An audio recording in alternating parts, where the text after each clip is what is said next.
My name is Ullysses Burley. I'm a lay leader within the Evangelical Lutheran Church in America, and I've been working with the Lutheran Church since about 2009 on their HIV and AIDS strategy. Since then, I was able to attend the International AIDS Conference in Vienna in 2010 as a young adult youth delegate, and now I'm here in a leadership position as a member of the Ecumenical Advocacy Alliance's Global Reference Group for the Interfaith Pre-Conference, as well as leading a delegation of other young Lutheran adults to have the same experience that I was exposed to in 2010.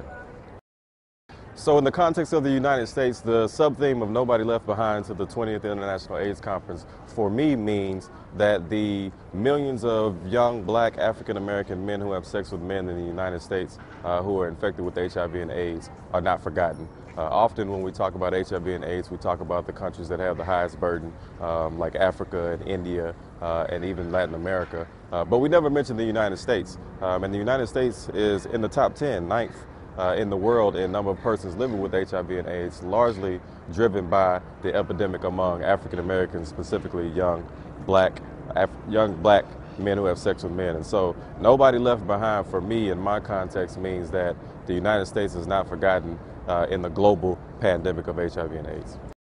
As a faith representative here at the International AIDS Conference, some of the challenges for the church in the United States include addressing issues of youth, sex and sexuality, and again, the disparity among HIV and AIDS cases among people of color. To start with the youth, the church, it's been known that the church has had an issue with being relevant for millennials, for youth in present day. And it's also known that within the United States, youth ages 13 to 24 are 1 in 4 HIV and AIDS cases. If we expand that age to 29, the number goes to 1 in 3. And so if the church is to remain within this fight of HIV and AIDS beyond 2015, the church has to engage young people. And so the engagement of young people not only translates into the thriving of the church, but it also translates into the church's relevance in the fight against HIV and AIDS. Secondly, the church also has to deal with the issue of sex and sexuality.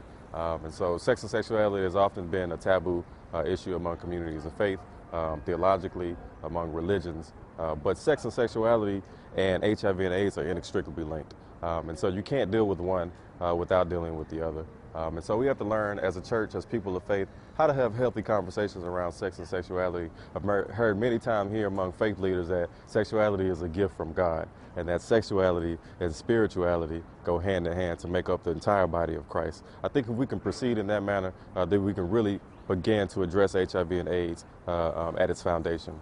Lastly, churches have to be engaged in outreach, not just within the church walls, but also within the community, also within as service providing organizations.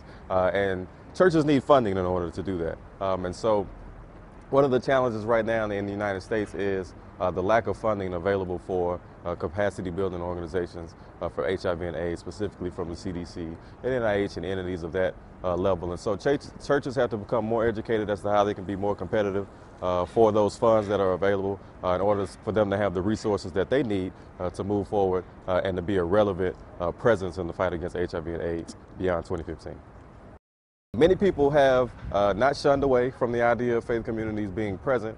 Many people have been surprised by the presence of faith communities because when people think about faith and HIV and AIDS, they think about stigma and they think about discrimination. And I think we as people of faith realize that we've played a role in fueling those aspects of the HIV and AIDS epidemic, but we also realize that we play a role in fighting against HIV and AIDS too. And if we can deal with the stigma and the discrimination and address that within our own community and within our own body of Christ, then we can be more available and more publicly known for our role in the fight against HIV and AIDS.